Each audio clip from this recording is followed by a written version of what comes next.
difficile. Alléluia. Amen. Amen. Donc si Jésus a dit, il a donné aux disciples, le Saint-Esprit a dit, en Jean 20, verset 22, souffla sur eux, recevez l'Esprit. Et qu'il leur dit en plus, allez attendre à Jérusalem jusqu'à ce qui a été promis va arriver. Vous recevez une puissance du Saint-Esprit qui viendra de Dieu. Alléluia. C'est parce que c'est une nécessité. Toi, quand tu as reçu Christ, Christ est en toi. La crédibilité n'est pas... C'est très actif. Il faut aller de gloire en gloire. Amen. C'est pourquoi il y en a qui vont se cacher dans des fours, je n'ai pas besoin de fours à... on peut appeler ça église, mais pas entrer. Fais seulement une grille d'une semaine, tu verras que même le pasteur ne peut même pas prier pour toi. Et les médecins disent qu'il n'y a rien, le pasteur ne peut même pas prier pour toi. Ils sont 1000 là-dedans. Parce que les gens ne comprennent pas que on appelle qui? On appelle le Saint-Esprit. Quand il vient avec le feu. Et il ne peut pas descendre dans la vie de quelqu'un qui n'a pas un cœur pur. Il ne descendra jamais. Et quand il descend dans ta vie, et que toi tu fais des choses qui ne sont pas correctes, tu risques de mourir. Parce qu'il y en a qui sont contraints comme Paul. Vous savez quoi les Paul fait contraints? Il y en a qui sont des appelés contraints. Les appelés contraints, c'est des gens qui disent toi, je vais t'utiliser. Alors tu n'as pas le choix que de te ranger du côté de Dieu. Paul dit simplement, quand je ne prêche pas l'évangile, c'est une nécessité qui m'est imposée. Imposée par qui? Par Dieu. Il y a des gens qui sont appelés par Dieu, t'impose. Tu n'as pas le choix. Toi, tu n'es pas avec Dieu, ta vie est finie. Alléluia. C'est une nécessité. Amen. Au point que quand Pierre, je vais revenir sur le texte après, quand Pierre est allé et était invité pour la première fois dans une maison des païens, il était seulement en train d'annoncer l'évangile, il a entendu toute la cohorte en train de toute la population, la troupe en train de prier en langue. Puis il dit, oh, et aussi ils ont reçu ce que nous avons reçu. Peut-on refuser de l'eau à celui qui a reçu l'Esprit comme nous? Non, il les a baptisés. Pourquoi la première rencontre de Pierre ou des Juifs? Parce que vous voyez, Jésus est venu d'abord pour les Juifs, ne vous trompez pas. Vous connaissez l'histoire de la veuve qui avait dit, Seigneur, que je mange les miettes de la femme qui tombe sur la table. Jésus dit, je ne suis pas venu pour vous là. Il n'est pas bon de donner la nourriture des enfants aux chiens. Il a traité cette femme des chiens. Jésus était venu premièrement pour les Juifs. Mais ils l'ont rejeté. Comme ils l'ont rejeté, nous l'avons reçu. Alléluia. Alors, donc Pierre, même avant de partir, il a refusé. Dieu lui a donné une vision, une nappe qui descendait avec les habits impurs. Il dit, tu es mort. Il dit, non, je n'ai jamais rien mangé d'impur. Ça me rappelle vaguement quelqu'un. Mais Dieu lui dit, va. Amen. Ne considère pas ce qui est impur, ce que moi je considère impur. Et il a obéi, il est parti. Il est entré dans la maison de Corneille. Alléluia. Et dans cette maison-là, en commençant à parler de l'évangile, le Saint-Esprit est descendu sur les gens qui écoutaient simplement. Première rencontre des non-croyants avec les Juifs croyants en Jésus-Christ. Les signes qui ont marqué, c'était le baptême du Saint-Esprit, avant même qu'ils soient baptisés dans l'eau. Aujourd'hui, qu'on vous dise que c'est quelque chose du passé. Amen. Des fois, quand on vous entend parler, je vois des gens, des fois, je suis dans un deuil, des fois, le Saint-Esprit me parle, je prie en langue, et je me regarde d'où il vient. Mais après, ils sont intéressants dessus, à te poser un peu des questions, mais des fois, il est tout, mais ils sont un peu comme des contenacés. Mais c'est parce que on les a enseignés que c'était une dispensation passée. Voilà pourquoi l'Église a des problèmes. Parce qu'en Jésus-Christ, l'Église doit avoir tout ce que Jésus a promis pour avoir le plus de succès de Jésus. Sinon, voilà un problème. La première rencontre avec les non-croyants, le Saint-Esprit s'est manifesté dans la vie de ceux qui écoutaient. Ça signifie que c'est un don. Est-ce que les gens avaient demandé ça? Amen. Dieu a donné, non? Dieu a montré par là que ce que les Juifs ont reçu, les disciples ont reçu dans la chambre haute, il a donné aussi gratuitement aux gentils, aux païens. Alléluia. Amen. Des fois, je ne comprenais pas, des fois, quand le pasteur me dit pas du Saint-Esprit, tu laisses des fois pleurer. Alors, des fois, dans les années 80, je ne comprenais pas un peu. Mais quand tu comprends, quand tu l'as rencontré vraiment, tu ne peux pas l'offusquer un seul jour. Des fois, les gens peuvent marcher sur toi, mais toi, à cause de la relation que tu as avec Dieu, que tu sais que Dieu a mis quelque chose en toi, tu vas pardonner. Comme le Saint-Esprit parlait à quelqu'un aujourd'hui matin. Bénis seulement. Alléluia. Parce que ce que Dieu a mis en toi, c'est une valeur inestimable. Alléluia. Amen. Alors dans Acte 19, mes bien-aimés, Acte 19,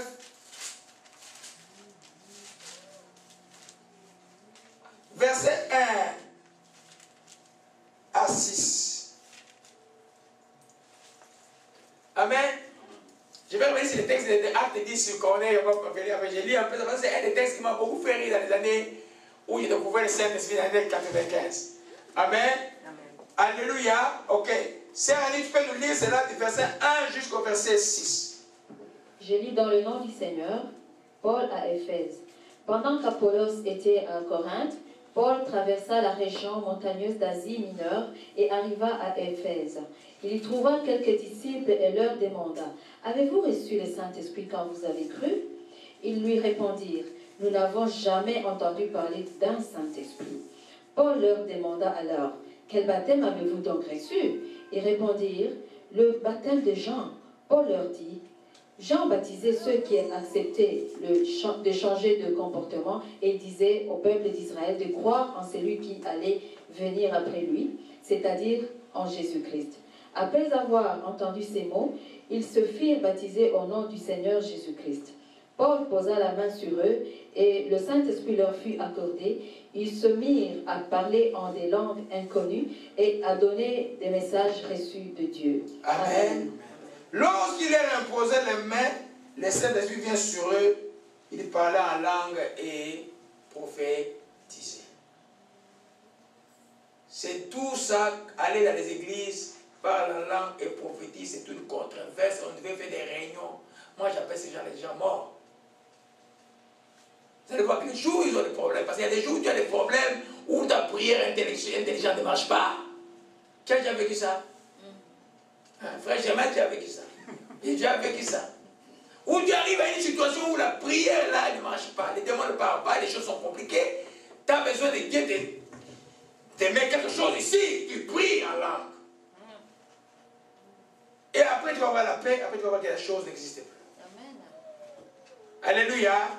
Ceux-là, ils ne savaient même pas que le Saint-Esprit existe. Mais pour le dire, avec que vous étiez baptisés au nom de qui? Il les a baptisés d'abord au nom de Jésus-Christ. Et puis il a imposé les mains. Et puis ils ont été remplis du Saint-Esprit. Ils ont fait combien d'années de chrétienté pour être remplis du Saint-Esprit? Combien d'années? Combien d'heures de chrétienté? Combien de minutes de chrétienté? Peut-être une demi-heure de chrétienté. Mais toute la promesse a été accomplie dans leur vie parce que, quoi croyez-vous, leur cœur était disposé. Le cœur, si tu veux remplir cet esprit, nettoie ton cœur. Le cœur. Alléluia. Amen. Le cœur était disposé. Et ils ont reçu comme promis. Alléluia. Amen. Amen. Revenons dans Acte 8, verset 15 à... Souvent les gens n'aiment pas les enseignements. Ça c'est un enseignement doctrinaire. Mais c'est des enseignements qui vous soutiennent. Je peux enseigner, j'ai enseigné sur la peur, ça vous aide à beaucoup de choses. Mais un enseignement doctrinaire, vous les gardez ça. Parce que quelqu'un peut vous enseigner quelque chose de faux demain, vous n'allez pas être secoué. Amen.